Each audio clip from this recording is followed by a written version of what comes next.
Welcome to the Abridged Presidential Histories with Kenny Ryan, episode 36B, an interview on LBJ's Great Society with Mark Updegrove.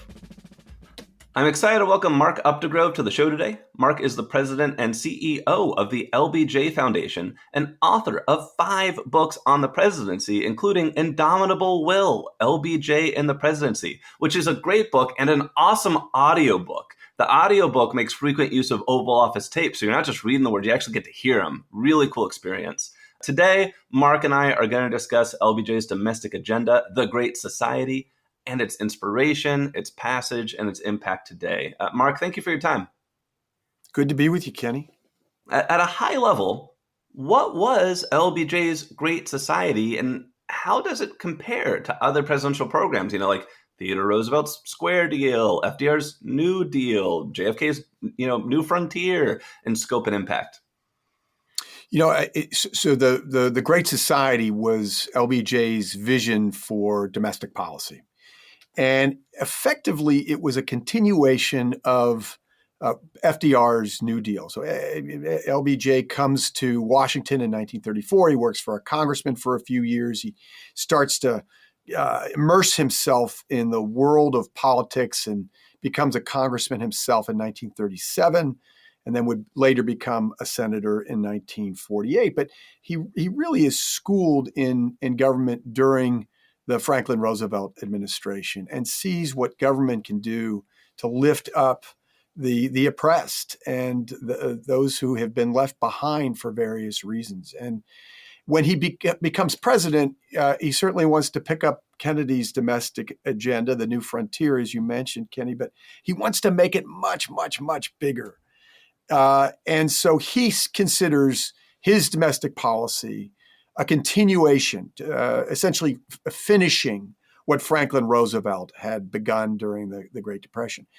And if you look at the mammoth accomplishments of Lyndon Johnson, it's hard to argue that he is maybe the most important domestic president since FDR, and maybe even more so than FDR. It is astounding what Lyndon Johnson gets done during the course of his 5-year, 2-month presidency. When LBJ became president, this is a guy with a really interesting legislative career in terms of what he stood for at different times. So was anybody expecting an agenda like this when he became president, or was it a surprise? I don't think there were too many people who would be surprised because he had been an enormously effective legislator, particularly as Senate minority and majority leader in the 1950s and into the early 60s.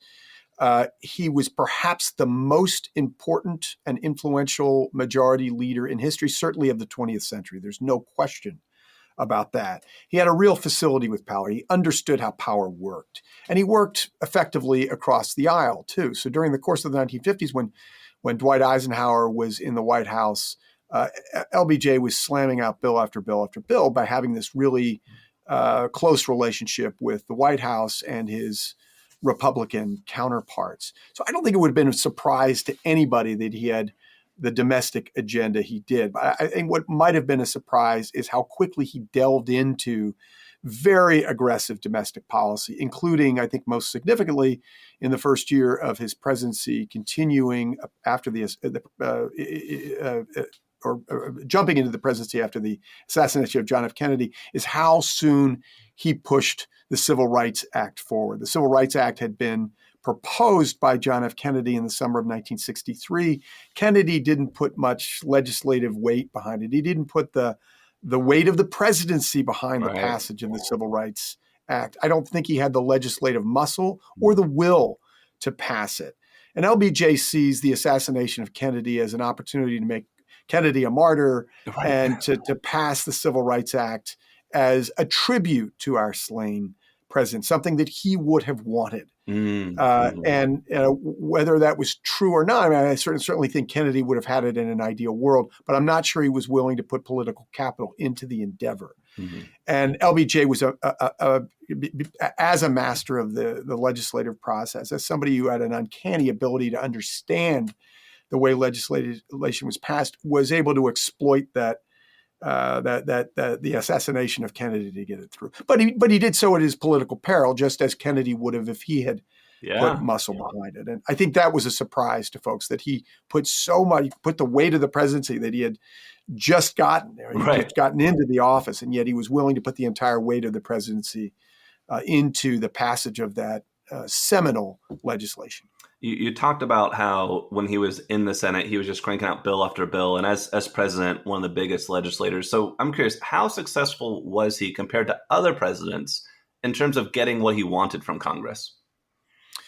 As successful as anybody. There are a few incredibly effective presidents in history. Thomas Jefferson was one. I mentioned Franklin Roosevelt was another. Lyndon Johnson had a few advantages. Number one, again, he understood power. That was instinctive and experiential. I mean, he had been a congressman. He had been a legislative aide. He had been a congressman. He had been a senator. He had risen to the highest levels of the upper chamber, as I mentioned earlier, as minority leader and majority leader. So those are important things. But I think there were also a confluence of circumstances that made it advantageous for LBJ. One is, I mentioned the assassination of John F. Kennedy, and he was able to implore lawmakers to do it in Kennedy's name, to do things in Kennedy's name. This is what Kennedy would have wanted, as I mentioned before. But the other thing was, when he became president in his own right in 1964, it was with a mandate of 61% of the American vote, which was the biggest electoral mandate in the history of our country to that time. There were a disproportionate number of Democrats who entered the chamber. So he had these, 2/3 majorities in both the House and Senate. That can be misleading because we have to remember that Southern Democrats were standing in the way of civil rights legislation, which was at the top of the Great Society agenda. But nonetheless, there were enormous headwinds that Lyndon Johnson had coming into the presidency in his own right. And Johnson was smart enough to exploit those. He knew the ephemeral nature of political capital. So when he became president in his own right with his incredibly ambitious domestic agenda, he said, when a president is first elected, he's a giraffe. 6 months later, he's a worm. So he never rested on his laurels. He would get these mammoth domestic achievements through these incredibly transformational laws. And then he would say, well, how are we doing on the farm bill? How are we doing on the education bill? He would go right on to something else and worked as hard as any president and expected his aides to do so as well so he could get the most out of the limited time he had in the presidency, number one, but more importantly, that limited time he had with a mammoth amount of political capital. Was there a universal game plan he was bringing to each of these bills, or was it like a unique approach to each one? Kenny, I think it was a little bit of both. I mean, he had a grand vision for what he wanted to achieve, but he was a pragmatist in terms of his approach on any given bill. I mean, the sausage making of passing laws is pretty intricate, and the one thing you have to give credit. There are many things you should give LBJ credit for, but he really instinctively understood what motivated people. What their agendas were, what their psychological triggers were.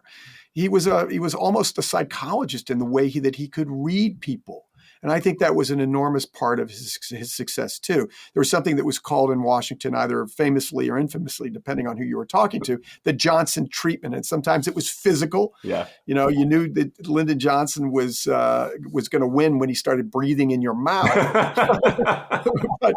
But it was also psychological. It was also political. It had many dimensions, but ultimately it was enormously effective. I heard a program the other day that defined a psychopath as somebody who can sense someone else's emotions but doesn't feel them themselves. So I'm almost like Johnson was like a political psychopath, reading other people's emotions and using them, and then total in control of his own. No, I think that's right. And the fact is, he didn't have any other hobbies. Right. His vocation was his sole advocation. He did other stuff, but usually it was political in nature. If he was having drinks with somebody or playing golf with somebody or playing dominoes with somebody, frequently there was a political agenda attached to those social interactions. This is something that he loved. And he also had this fervent desire to make America a better place. I think that is at the heart of Lyndon Johnson's Great Society. And it's hard to argue if you see what these the laws of the Great Society did in their time and how they continue to affect America. It's hard to argue that, again, that Lyndon Johnson isn't one of the most effective presidents that we have ever had. And I'd love to drill in on just even one slice of the Great Society, and that's civil rights. I mean, LBJ is the only person since Ulysses S. Grant to pass major civil rights legislation, and he did it numerous times. So what was his playbook? How did he overcome Southern opposition? And especially, can we elaborate on what was the impact? How did America change before and after LBJ because of what he did on civil rights? LBJ's, I think, one of the reasons he was able to rise up in politics in Texas was by towing the line on Jim Crow segregation. There simply was no way to be a viable politician if you didn't do that. But I have no doubt that there was no racism in his heart. He was not an inherently racist person. There's just no evidence to that end. I think he might have, there are those who say he used the N-word. I think he did use the N-word on occasion, but it was for political purposes. It was when he was talking to a Southern lawmaker about what we need to do for African-American people. And he was sort of speaking their language. Right. But when Lyndon Johnson could separate himself from, Southern Confederates as he rose the ranks in the Senate, he did so. For instance, he didn't sign the Southern Manifesto, which, the preponderance of Southern lawmakers in Washington did after the Brown versus Board of Education landmark Supreme Court decision. Because he had, at that point, I think he was minority whip and he was soon to be minority leader. He passes the first civil rights legislation since Reconstruction, as you alluded to, Kenny, in 1957. He really makes sure that gets passed in the Senate. And it's of little importance insofar as it's impotent. It's largely toothless, except that it's symbolic. Right. It shows that there is civil rights legislation that is going through. And so when he becomes president, he's determined to make that civil rights legislation meaningful.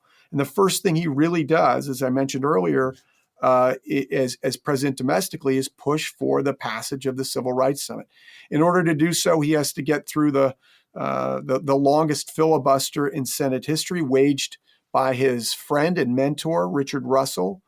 And there's this great story where LBJ calls Russell into the Oval Office out of respect for his mentor and says, Dick, I'm going to run over you. I'm going to make sure that we get civil rights that's meaningful and that Jim Crow finally dies. And, Russell says, Mr. President, I'm sure you can do that. I'm confident you could do it. I don't think Jack Kennedy could have, but I think you can. But I warn you, if you do this, you risk losing the party in the South to the Republicans, and you risk losing the presidency in your own right later this year. And LBJ, this great creature of power, spent practically his whole adult life toward the acquisition and exercise of power, hears him out. And there's this pregnant pause, and he says, Dick, if that's the price for this bill, I will gladly pay it. And I think that story speaks volumes about Lyndon Johnson. The fact that he had this opportunity to make a profound difference in the area of civil rights, and he doesn't hesitate to use it. He knows he can break Russell, and the filibuster ultimately does. The bill goes into cloture, and then it gets passed with relative ease and gets signed into law on July 2nd. And as I mentioned, it hurts him in the South without question, not to the extent that it would in 1968 and the out years. Right. But he still gets 61% of the vote, and then is able to ride that mandate into his own term in office, his own one term in office, and does things that are absolutely transformational in that first year. And can we talk about how different life was for African Americans before and after civil rights? I mean, I'm in my 30s, and so it's to me, it's also far away. But every now and then I can get a story from my dad, who grew up in East Texas around this time, about how in his little town there was a white pool and a colored pool. There was a white school and a colored school and things like that. How did this change that dynamic, and how quickly, and what was that like? Effectively, it was American apartheid. There's Yeah. no question about that. There were two separate societies for those of color and Caucasians, and those pools that your father may have visited, the white and colored pool, they were ostensibly separate but equal. But that is an oxymoron, right? Yeah. There was nothing equal about them. The African Americans and Hispanics in East Texas were subjugated largely, and as they were throughout the South. And we make the mistake of thinking that virulent racism was just in the Deep South. It was all over Sure. America Yeah. in different Yeah. forms.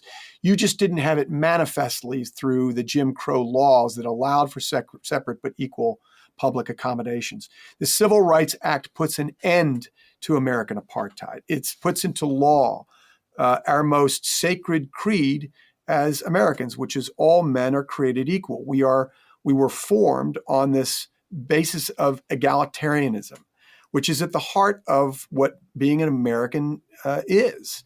We are all treated equally, whether we got here yesterday or whether we got here 300 years ago, whether we are black or white or yellow or brown.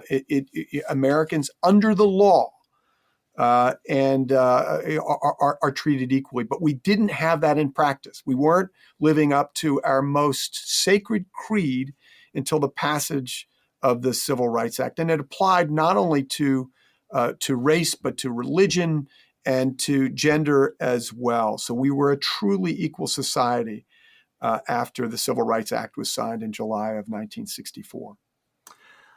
You mentioned that you don't think LBJ was racist, but I'm surprised how often when I talk to someone and I mention LBJ's name, one of the first things they'll say is he was a racist. Where do you think this idea comes from? Why do you think that perception's out there? And tied to it is, I'll also see people say, oh, he only did the civil rights to get the vote, like he didn't really care. So curious what you think of that kind of response to LBJ that I hear so often today. Yeah, I think the fact that LBJ was considered racist, you have to define what racism means. But I think it's utterly ludicrous. As I mentioned, he is on the record as saying the N-word, not publicly, but there are people who talk about him using the N-word. We have 693 hours of taped telephone conversations at the LBJ Library, which are the crown jewel of the archives, and there's not a single utterance of that word. I think he used it very seldomly and very selectively, depending on who he was talking to.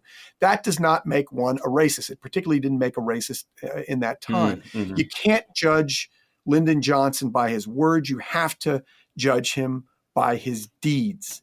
And if you look at how he spent his capital, what he used his presidency to push, it was legislation, not only with the civil rights, the ostensible civil rights legislation that he passed, but the other legislation too. They all had civil rights components. He put so much weight behind civil rights. So if you look at Medicare and Medicaid, for instance, ostensibly those are health care bills.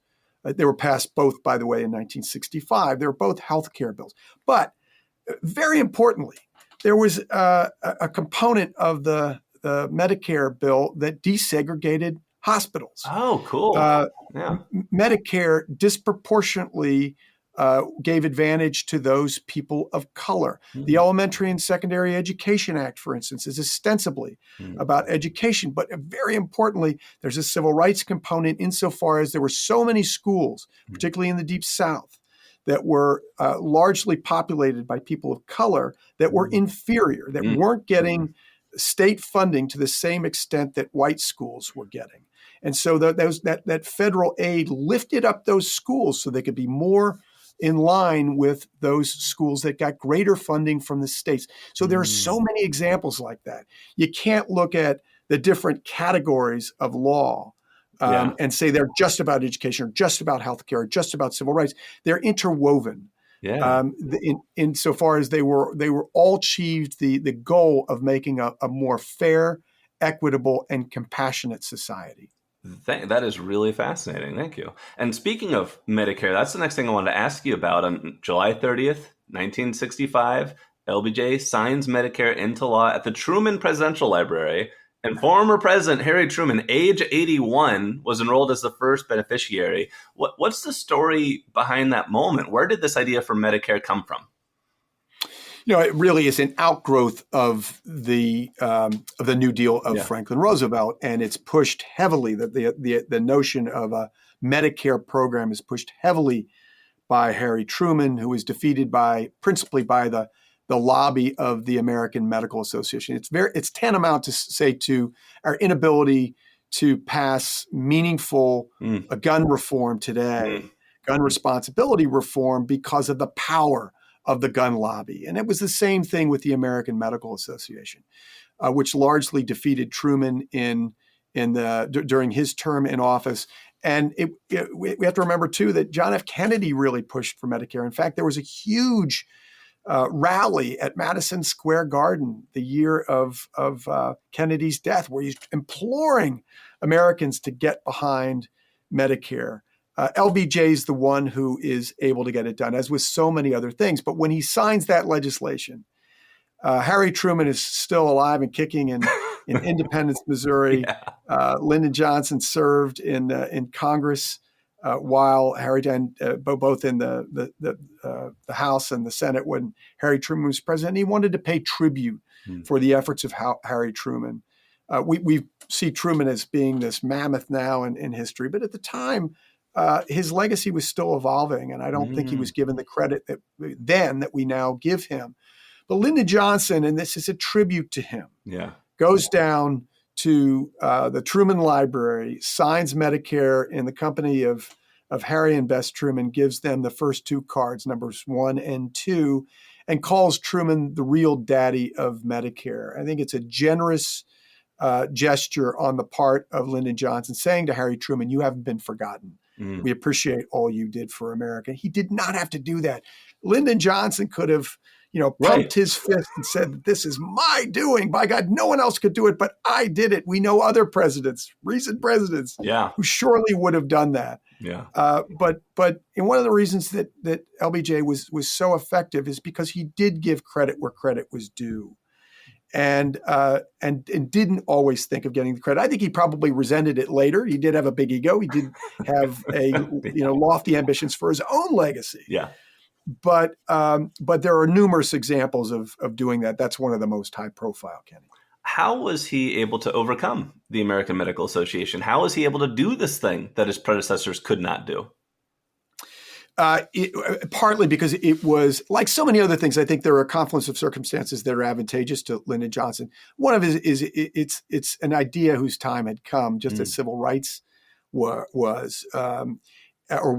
And I think it's his ability to reach across the aisle to Wilbur Mills, in particular, who was a lawmaker from Arkansas who was standing in the way of that and heads up the Rules Committee, and he's trying to get him to yield on Medicare. And you can hear in those tapes that I mentioned, the telephone tapes of Lyndon Johnson, his remarkable ability to understand legislation and work with legislators to fashion something that will be accepted by Congress, be passed in the House and Senate. He just, again, had this uncanny sense of what might pass. And a great example of that is, I mentioned the Civil Rights Act, but it's important to note that Kennedy had put in a very potent voting rights plank into the Civil Rights Act.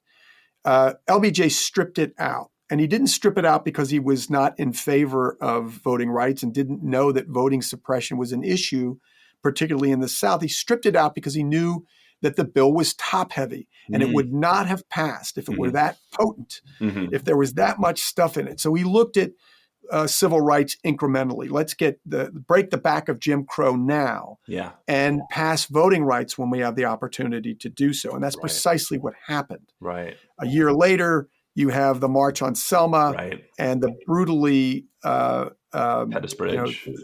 The brutal Pettus Bridge incident where John Lewis comes within an inch of his life being beaten by Alabama state troopers. That's on television. Lyndon Johnson uses that moment to show the moral imperative of voting rights, and he exploits that Right. to get the Right. Voting Rights Act through. So it's an incremental approach. But he did have that sense. What is the most we can get in this bill and pass it? Mm. And I think with Medicare, it was one of those instances, and you could hear him, you could hear the legislation made, you can see the sausage being made in these tapes as he reaches across to Mills and works with him on what they called as this layered cake that would become Medicare.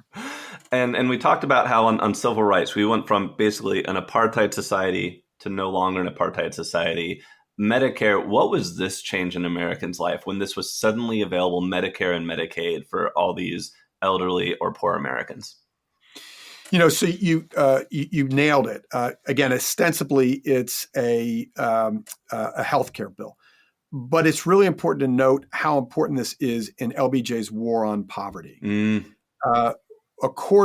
Nearly a quarter of Americans, between a fifth and a quarter of Americans, lived in poverty at that time. But importantly, a third of Americans over 65 lived in poverty, not having saved anything, no longer being able to work. Mm-hmm. And they were essentially put out to pasture, for lack of a better phrase.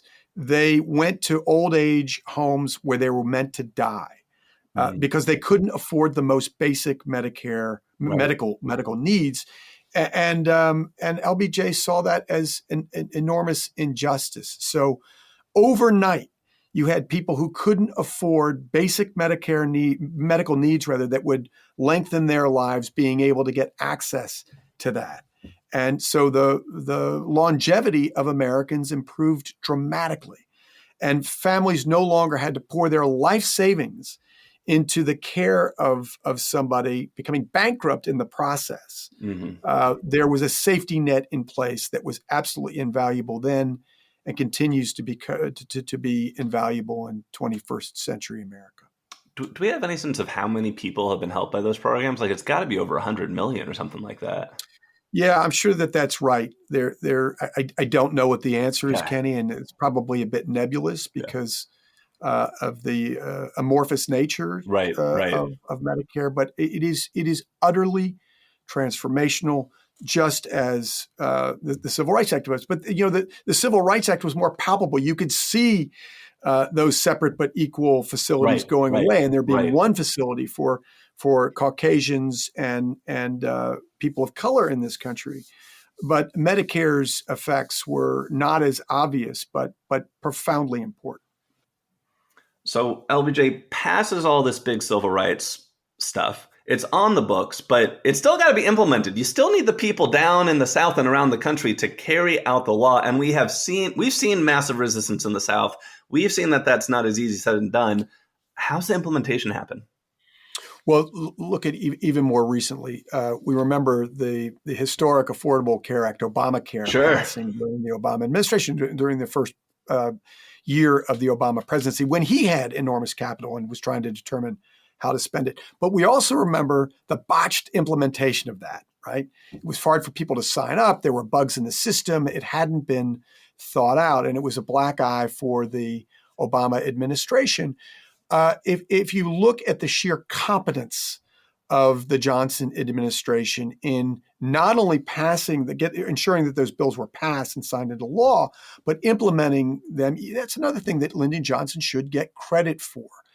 The vision of Medicare is one thing. Putting it into practice is something altogether different. Desegregating hospitals, getting rid of Jim Crow facilities, ensuring that the racists who are in southern states, who haven't become any less racist because the bill passed through, is adhering to the law. All that stuff took real doing, and that's another big accomplishment of Lyndon Johnson's Great Society. And is that just building the administration, hiring the right people? Like, how do you do that?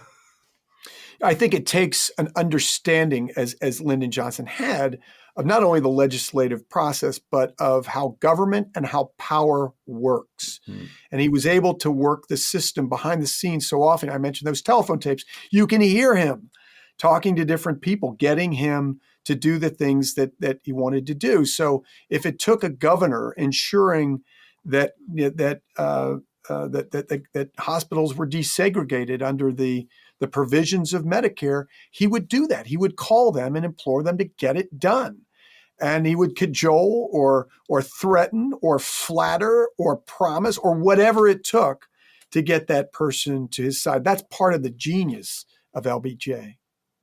So we hit on Medicare and civil rights, but there was so much more to the Great Society. I was kind of thinking about this last night. LBJ is the one president who actually did so much winning. You get tired of hearing the long list before you reach the end. So would you identify like 3 or 4 other most impactful items from LBJ's domestic agenda? Well, let me just give you an example. In 1965, I mentioned he rides into the presidency in his own right with the biggest electoral mandate in history. Yeah. And understands he needs to get as much through from the Great Society as possible because he knows his political capital is going to fade quickly, as it does invariably for any president. That's just a part of the bargain. So in that one year, you have the following landmark laws put into place. And these are just some of them, bear in mind. Yeah. It's the Elementary and Secondary Education Act and the Higher Education Act. And the Elementary and Secondary Education Act, through that alone, that federal aid education for the first time, we see high school graduation rates increase by 25, make that by a third in just 5 years. Higher Education Act, we see college matriculation rates increase by 25% in 5 years. So they're fundamentally, anyone who went to school on a Pell Grant knows how important the Higher Education Act is. It makes college infinitely more accessible for many Americans, just as the GI Bill did before it. You have the Immigration Act of 1965. We talked about the civil rights legislation from Lyndon Johnson, and we often see that with an African-American face or an Hispanic face. But it's important to note that racism also stood at our borders. Yeah. And we had in place the National Origins Act, which prevented non-Western Europeans from immigrating to the United States in large numbers. It was really a racistly, it was a nativist act and racist in essence. And that is struck down. And fundamentally, the heart and soul of America changes as a consequence of the Immigration Act. So many people who have contributed tremendously to our society would have not been able to come to America but for the Immigration Act. So you have the Immigration Act. You have the Highway Beautification Act. You have the Clean Air Act. You have the Clean Water Act. You have the creation of Head Start, of the Department of Housing and Urban Development, of the National Endowment for the Humanities, and the National Endowment for the Arts. You have the I'm forgetting one or two. I apologize, but it's a long list. It's a long list. But you also have the Voting Rights Act, which has largely been stripped. It has been gutted in recent years, but it is enormously important. Again, I talked about America living up to its creed of all men are created equal, but we are a democracy. Right. And if we are an egalitarian nation and call ourselves a democracy, you have to have access to the ballot box. And so many African Americans were denied that right. And the Civil Rights Act ends Jim Crow, and the Voting Rights Act essentially ends systemic voting oppression. Utterly transformational laws.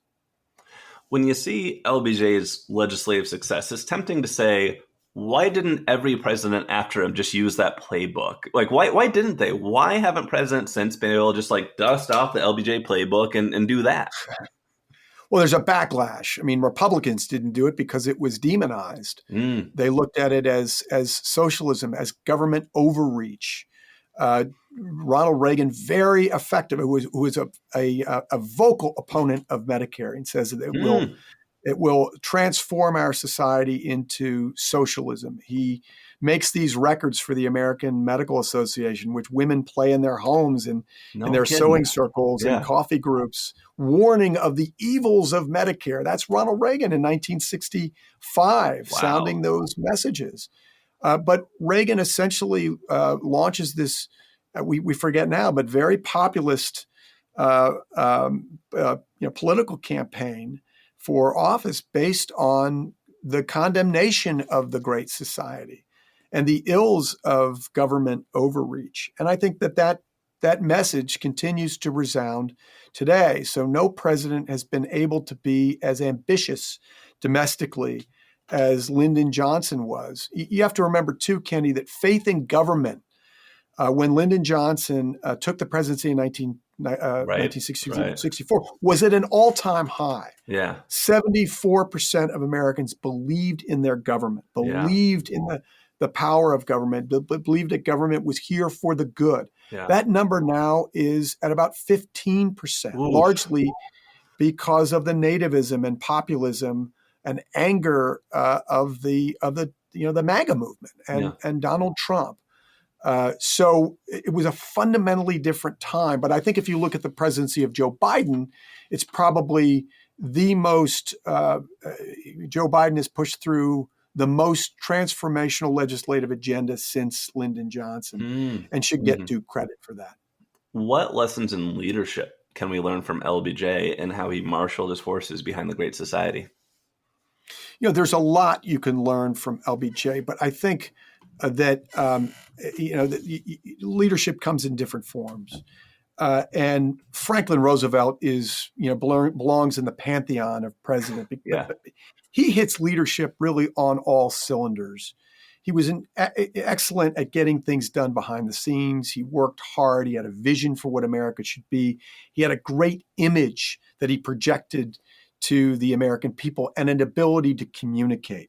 I'd say that if you look at Lyndon Johnson, he had those former gifts, but he didn't have the latter. He was an expert at getting things done behind the scenes. He worked like a Trojan in order to get his legislative agenda passed, knowing that, again, as I mentioned repeatedly, that political capital would fade over time. So you've got to exploit it. You've got to expend it while you've got it. And he knew that. What Lyndon Johnson fell short on is image. He did not project an effective image to the American people. You could say the same thing about Joe Biden today. Joe Biden is deceptively effective. If you look at his presidency, even in objectively, it's remarkable what he has accomplished in a very short period of time, just like it was for Lyndon Johnson. But he projects a very poor image to the American people. And I think it also goes without saying that Lyndon Johnson's presidency is deeply compromised by the unpopular war in Vietnam, which I know my friend and colleague Mark Lawrence talked to you about in a previous episode. Yeah. I get the sense that LBJ felt frustrated at the end of his time of, why am I not being appreciated for everything I've done here on this domestic front? And I'm curious, why wasn't that more appreciated? Why was he so unpopular? You mentioned Vietnam, but the reaction you talk about and all that, where was the level of appreciation, or why was it not there for all these bills he has passed that has had such transformational change in people's lives? I think in the immediate years after his presidency, it was the fact that Vietnam shrouded his presidency. The dark cloud of Vietnam took a long time to dissipate because passions about Vietnam ran so deep. There were so many Americans who resisted the war, knowing that the draft was in place and that young men had a chance of being drafted into a war that they didn't necessarily want to fight. So those passions around Vietnam and LBJ's inability to tell the truth about the war, I think severely hurt his image. For whatever reason, Vietnam does not stick to John F. Kennedy, and it doesn't stick to Richard Nixon to the extent that it can or should. It falls on Lyndon Johnson, and that's rightful to some degree because he was the chief architect of the war insofar as he's the one who escalated it more than any other. So again, I do think that's a rightful part of his legacy. But for civil rights in particular, which I think is the dominant part, that's the most important part of Lyndon Johnson's legacy. Other people get credit. John F. Kennedy, because of his martyrdom, gets the credit for civil rights. Martin Luther King, who waged the civil rights movement, gets the credit for civil rights. Your listeners, I'm sure, Kenny, are pretty sophisticated in the ways of history and would know that, it takes more than Martin Luther King and a powerful social movement to make social change. It takes laws that change our society to do that. And in order to move lawmakers, you have to get the willingness of them to push things through, sometimes at their political peril. Lyndon Johnson did just that, working hand in hand with Martin Luther King, knowing that social movement, that very powerful social movement, would raise awareness among Americans about the need for civil rights to citizens that were fundamentally being oppressed. And as Americans, there's this great conversation he has with Martin Luther King about the importance of passing voting rights. And he says, he tells Martin Luther King, if you get your people, the people in your movement, to show the very worst of voting suppression, and this is a direct quote, there isn't a fellow who doesn't do anything all day but follow or drive a tractor who won't say that isn't right, that isn't fair. Right. He had faith that the American people, if exposed to that injustice, would say this is fundamentally un-American. And he was right. It was a gamble that he took, and he was right. So that takes enormous political courage. But I think that it has taken a while, Kenny, but historians will put Lyndon Johnson in the top quarter of all presidents, even with the weight of Vietnam weighing his legacy down. And I think that the legacy of Lyndon Johnson started to change. I think he started becoming the civil rights president rightfully. Yeah. Probably here at the LBJ Library 10 years ago, when we celebrated the 50th anniversary of the passage of the Civil Rights Act with President and Mrs. Obama, George W. and Laura Bush, Jimmy Carter, and Bill Clinton in attendance, along with the great civil rights leaders, Andrew Young, Julian Bond, John Lewis, Bernice King was here, Bill Russell, Jim Brown, so many people who had helped to wage the movement were here, I think paying tribute to the political courage of Lyndon Johnson. I think that may have been a turning point. And you definitely make a great point. His legacy is so murky for so many people. There's so many folks who have, as I said, told me he's a racist, or civil rights, that was JFK, or LBJ, he's just Vietnam, So I'm curious, what do you think is the emerging legacy of LBJ? What do you think that is? I'll answer the question, but I think it bears. One of the things you have to keep in mind is that Lyndon Johnson dies 4 years and 2 days after leaving the Oval Office. Harry Truman left the presidency in 1953 enormously unpopular with an approval rating of 34%. Might have been 32%, but it was less than a third or around a third of the American people approved of his job performance. I mean, that is enormously low. But he lived for 20 years. And was able to see things like Lyndon Johnson pay tribute to him for Medicare. And we began to reevaluate him because he was still among us. You're seeing a rehabilitation for George W. Bush for the same reasons. He was with the MAGA Republican movement. You see George Bush talk about what conservative policy should be, what compassionate conservatism might look like. And I think his legacy is evolving. Had Lyndon Johnson lived for 20 years as Truman did, I think he would have seen a reassessment in his lifetime. But as it stood, it took much longer.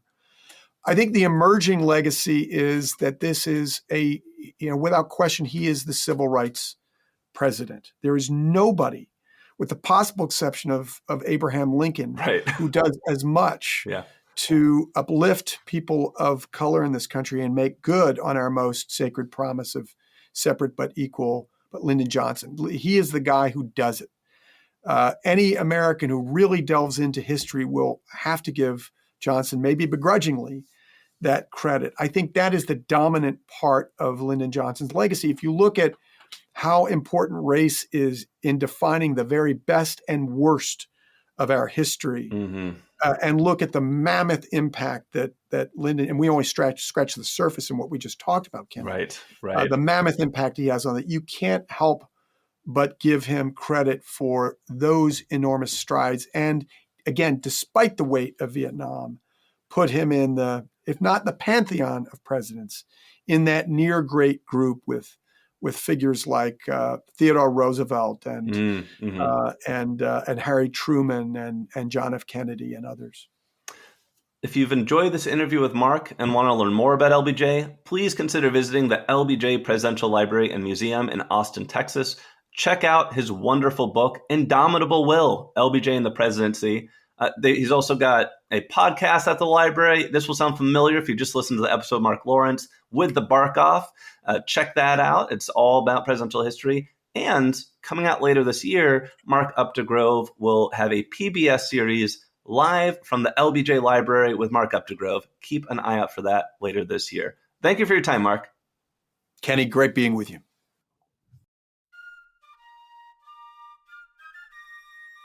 Thank you for listening to today's episode of Abridged Presidential Histories. If you enjoyed it, please subscribe, tell your friends and family about the show, and write a 5-star review on your podcast listening platform of choice. If you'd like to support the show, you can look it up on Patreon or go directly to www.patreon.com/abridgedpresidentialhistories. This helps me buy books and pay to host the show, and thank you so much to everyone who's contributed so far. The music in today's podcast is a public domain recording of the United States Army Old Guard Fife and Drum Corps. In our next episode, let's talk immigration policy. Friend of the show, Harold Holzer, has a new book out just this month looking at Abraham Lincoln's approach to and impact on American immigration. What did the GOP think of immigrants 160 years ago? An interview with Holzer on his latest book, Brought Forth on This Continent. Next time on Abridged Presidential Histories.